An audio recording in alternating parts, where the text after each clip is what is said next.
اس وقت جو ہے معاملات شاید شخصیت سے بالاتر ہوں گے، اور بھارت جو ہے اس وقت بہرحال پوری کوشش کر رہا ہے کہ کسی نہ کسی طریقے سے افغانستان کے اوپر مزید افغانستان سے پاکستان کے اوپر زیادہ سے زیادہ دباؤ ڈالا جائے، اور اس کشیدگی کو بھارت بڑھانا چاہ رہا ہے. اب دیکھ لینا، اب اس مرتبہ بھارت کی طرف سے سرکاری طور پر ایک اسٹیٹمنٹ آیا ہے جو بڑی تشویش کا باعث ہے، جس میں کہا گیا ہے کہ پاکستان جو ہے دوسرے ملکوں کے اندر جو ہے مداخلت کرتا ہے، اور پاکستان کی ہمیشہ سے یہ روش رہی ہے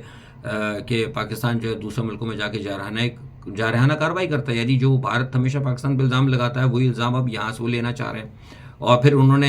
اب دوسرے جو، یہ تو خیر ان کا سرکاری ایک ہینڈ آؤٹ ہے، لیکن اس کے علاوہ بھی جو باہر جو بھارت کے جو لابیز ہیں وہ ذکر کر رہی ہیں. اس میں پاکستان نے جو ایک جوابی کارروائی کی تھی ایران کے اندر، اس کو بھی وہ کاؤنٹ کر رہے ہیں، اور بتایا جا رہا ہے کہ ایران کے اندر بھی پاکستان نے کیا، بھارت کے اندر بھی وہ کرتا رہا ہے، اور افغانستان کے اندر بھی انہوں نے کیا، اور بے گناہ لوگوں کو مارا جا رہا ہے. تو یہ ساری جو ایک صورتحال ہے نا، یہ پاکستان کے لیے ایک انتہائی خطرناک صورتحال کی طرف جا رہی ہے. اور ایسی صورت میں جبکہ ہمارے ملک کے اندر حالات بہت زیادہ خراب ہیں اور ہمارے معاملات جو ہیں بگڑتے جا رہے ہیں، اور میں سمجھتا ہوں کہ اس کی ساری ذمہ داری جو ہے نا موجودہ جو آپ کا جو اسٹیبلشمنٹ ہے اور جو موجودہ حکومت ہے، یہ ساری ذمہ دار ہے. دیکھیے عمران خان کے دور کے اندر بہت حد تک معاملات کسی حد تک درست ہو چکے تھے. ٹھیک ہے، عمران خان نے جو کچھ بھی کیا تھا، وہ جو کچھ اگر ٹی ٹی پہ کچھ لوگوں کو اگر انہوں نے اجازت دی تھی یا بسانے کی اجازت کی تھی، اس کے اندر بھی آرمی آن بورڈ تھی. بغیر آرمی کے آن بورڈ ہوئے عمران خان اتنا فیصلہ نہیں کر سکتے، میں آپ کو پہلے ہی بتا چکا ہوں. لیکن اس کے بعد یہ ہے کہ اگر عمران خان کی حکومت کو نہ ہٹایا جاتا تو میں اپنے باوثوق ذرائع سے آپ کو بتا رہا ہوں کہ یہ معاملات جو ہے کسی حد تک درست ہو سکتے تھے. لیکن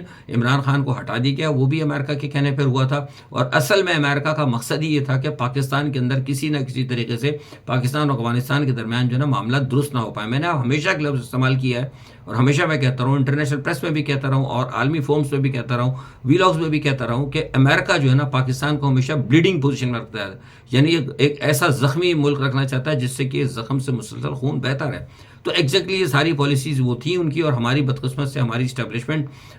جو موجودہ اسٹیبلشمنٹ ہے، اور ہمارے جو موجودہ سیاستدان، خاص طور پر مسلم لیگ نواز اور پیپلز پارٹی اور یہ مولانا فضل الرحمان صاحب، اس قسم کی جو لوگ ہیں جو کہ ہمیشہ سے 60-70 سال تک امریکہ کی غلامی کرتے ہیں، وہ امریکن پالیسی کو یہاں پہ وہ اسی طرح روا رکھنا چاہتے ہیں. اس کے بدلے وہ ان کو اس بات کا احساس نہیں ہے کہ ملک تباہ ہوگا، وہ ان کو صرف اپنے معاملات سے وہ ہوتی ہے، تو لہٰذا وہ فائدے لیتے رہتے ہیں. تو اب وہ معاملہ جو ہے بڑھتا جا رہا ہے، اور ٹی ٹی پی جو ہے مسلسل کھل کر آ رہی ہے. اور ٹی ٹی پی نے کل بلکہ ایک اور مسلم لیگ نواز کو بھی کہہ دیا ہے کہ آپ نے جو ہے ہمارا فتنہ الخوارج کے نام سے آپ نے اگر ہمیں یاد کیا ہے، ہمیں اس لقب سے اگر کوشش کی ہمیں بلانے کی، تو ہم آپ کے خلاف بھی بہت بڑے پیمانے پر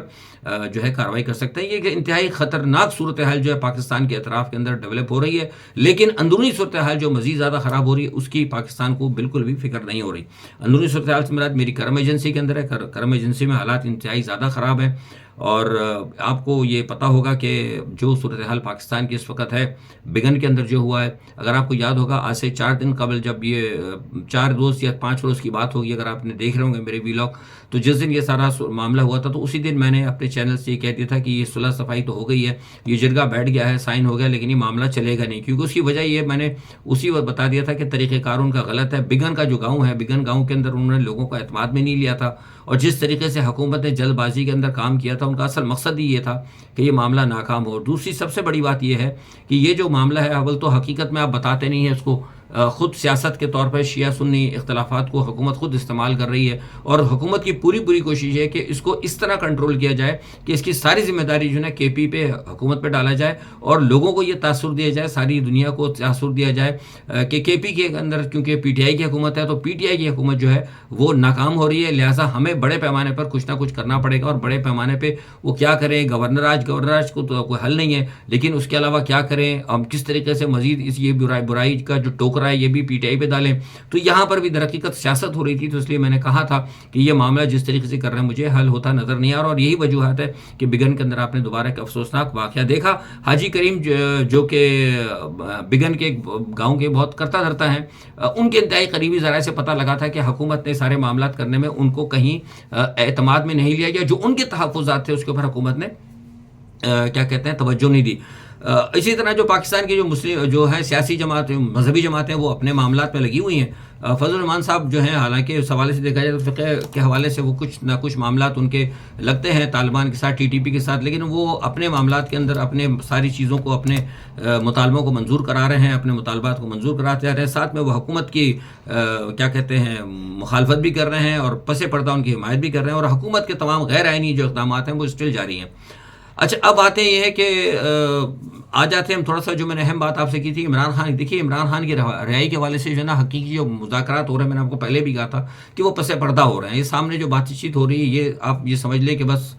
دکھانے کے لیے معاملات ہے. اس کے اندر کوئی ایسی نہیں ہے جو پس پردہ معاملات ہو رہے ہیں. اور پس پردہ معاملات کے اندر میں آپ کو پھر ایک دفعہ بتا دوں کہ ہم نے آپ کو بات بتائی تھی کہ یہ کہا جا رہا ہے عمران خان سے کہ وہ 3 سال کے لیے پاکستان سے باہر چلے جائیں, اور اگر پاکستان سے باہر نہیں جانا چاہتے تو 2 سال تک وہ پاکستان میں خاموش ہو کر بیٹھ جائیں علاج کے حوالے سے یا کسی بھی حوالے سے. لیکن عمران خان, میں آپ کو بتا رہا ہوں کہ عمران خان یہ شرطوں مارنے سے انہوں نے انکار کر دیا, اور یہ بات میں آپ کو شروع سے کہتا رہا ہوں. اور آج آپ نے دیکھا ہوگا کہ محترمہ علیمہ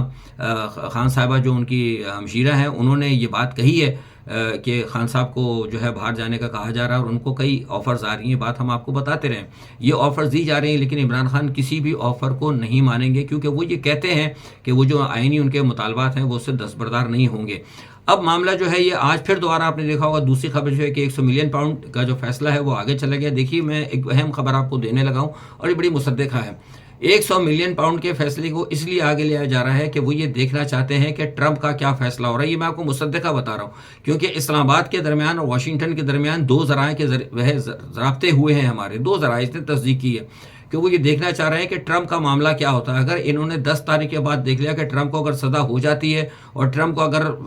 کا معاملہ اگر صدارت سے گڑبڑ ہوتا ہے تو پھر یہ 10 تاریخ کے بعد جو ہے عمران خان کے سزا کا یہ بھی فیصلہ سنائیں گے. غالباً 13 یا 14 جنوری کا یہ ٹائم لیں گے, یا یہی ٹائم غالباً دیا گیا ہے شاید. وہ دیکھیں گے کہ 10 تاریخ کے بعد ان کا کیا ہوتا ہے. اگر انہوں نے دیکھا کہ ٹرمپ کو بہت بڑی سزا ہوتی ہے اور ٹرمپ کے آنے کے اگر امکانات معدوم ہو جاتے ہیں تو یہ پھر فیصلہ جو ہے ایسا کریں گے عمران خان کے لیے کہ جو فیصلہ اتنا سخت ہو اور جو کہ اسلام آباد ہائی کورٹ سے جا کر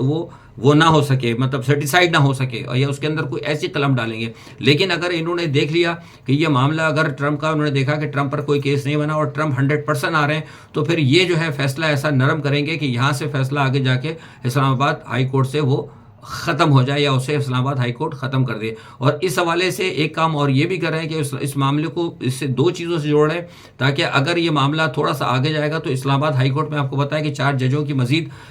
جو حکومت لانا چاہتی ہے, نفری اپنی جو لانا چاہتی ہے نفری, وہ تاکہ ان کے جو مقصد کے جج ہیں وہ بھی آ جائیں, تو وہ بھی تھوڑا سا ان کو وہاں پر ایک تھوڑا سا ایک وہ مل جائے گی, حمایت مل جائے گی, جو کہ اس وقت نہیں ہے. تو یہ میں نے آپ کو جو خبر دی ہے یہ 100% بالکل درست ہے, 100%. 2 بین الاقوامی ذرائع سے جو ہمارے یہ میں آپ کو خبر دے رہا ہوں, سفارتی ذرائع سے خبر دے رہا ہوں کہ یہ معاملہ جو ہے, اور موجودہ حکومت جو ہے بالکل اپنی سفارت خانے سے, کسی دارالحکومت کے سفارت خانے سے ان کے ڈیپ اسٹیٹ کے ساتھ رابطے میں, مسلسل رابطے میں ہے, اور ہر چیز کا جو ہے معاملہ ان سے ہدایت لی جا رہی ہے. اور دوسری جانب کہا یہ جاتا ہے کہ عمران خان صاحب بھی کوئی امریکہ, دیکھیے عمران خان کے حوالے سے میں یہ تصدیق کر چکا ہوں اور آپ کو پھر بتا رہا ہوں کہ عمران خان صاحب نے از خود جو ہے نا امریکہ سے کوئی بات نہیں کی ہے. یہ پاکستان سے باہر جو پاکستانی ڈائسپورا ہے وہ یہ سمجھتا ہے, پاکستانی ڈائسپورا سمجھتا ہے کہ عمران خان کے دور کے اندر پاکستان نے ترقی کی ہے اور پاکستان جو ہے ٹیک آف پوزیشن میں تھا. اور یہ بات ہم بھی کہتے ہیں, ساری دنیا مانتی ہے. مطلب اگر یہ تو آپ مثال کے طور پہ پاکستان میں بیٹھ کے اگر لوگوں کو جھوٹ بولتے رہیں, ٹی وی پہ بیٹھ کے جھوٹ بولتے رہیں, یا جھوٹے کیا کہتے ہیں ویلاگس کو اپنے چھوڑتے ہیں ویلاگرس کو, یا جھوٹے ٹاک شوز کرائیں, تو اس سے تو امریکہ, برطانیہ یا یورپین یونین یا دوسری افریقن یونین وغیرہ یہ تو ان کو نہیں دیکھتے, نہ ان کو ان سب چیزوں کو ایکسیپٹ کرتے ہیں. تو اس صورت کے اندر انہوں نے ساری اپنے رپورٹس ان کو لیے, ان کو پتا ہے کہ پاکستان کے اندر جو کچھ ہو رہا ہے, دے نو آل دی اسٹوری کے کیا حالات ہے. تو لہٰذا عمران خان کو بذات خود اپروچ کرنے کی کوئی ضرورت نہیں ہے امریکہ کو, اور نہ انہوں نے کیا ہے. یہ بھی آپ کو میں حقیقتاً بتا رہا ہوں, میں عمران خان نے اس خود کوئی اپروچ نہیں کیا. ساری جو ہے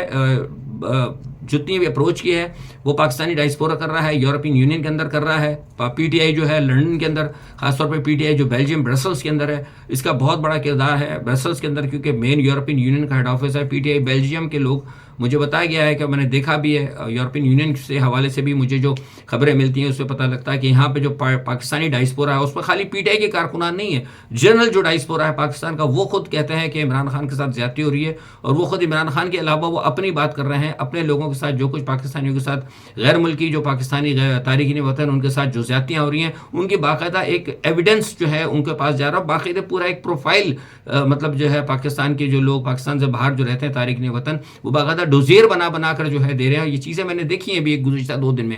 تو یہ ساری صورتحال, اس کو یہ کہنا ہے کہ عمران خان کو ملک دشمنی کر رہا ہے, عمران خان کوئی ملک دشمنی نہیں کر رہا. حقیقتاً میں جو آپ کی غلط پالیسیاں آپ نے لی ہیں وہی غلط پالیسیاں آج آپ کے سامنے آ رہی ہیں. ملک کے اندر لا اینڈ آرڈر کی صورتحال یہ ہے, وہ بھی وہ دیکھ رہے ہیں سارے. اب دیکھیں نا, میں نے آپ کو بات بتائی تھی, آج آپ نے سنا ہوگا کہ وہ اسلام آباد کے اندر ایک تھانہ ہے, اس کے اندر ٹانیہ والا, اس کے اندر پولیس کسٹڈی کے اندر 3 لوگوں کا قتل, 3 بھائیوں کو قتل کر دیا گیا. تو جہاں پولیس کسٹڈی کے اندر 2-2 3-3 4-4 لوگوں کے قتل ہو, اور جہاں پر سارے معاملات اس طرح ہو, تو پھر وہاں پہ کس طریقے سے یہ کرم ایجنسی کے اندر حالات پر قابو پا سکیں گے, یہ سوچنا جو ہے ارباب اختیار کا کام ہے. آج کے لیے اتنا ہی. اپنا بہت خیال رکھیے گا. اللہ حافظ.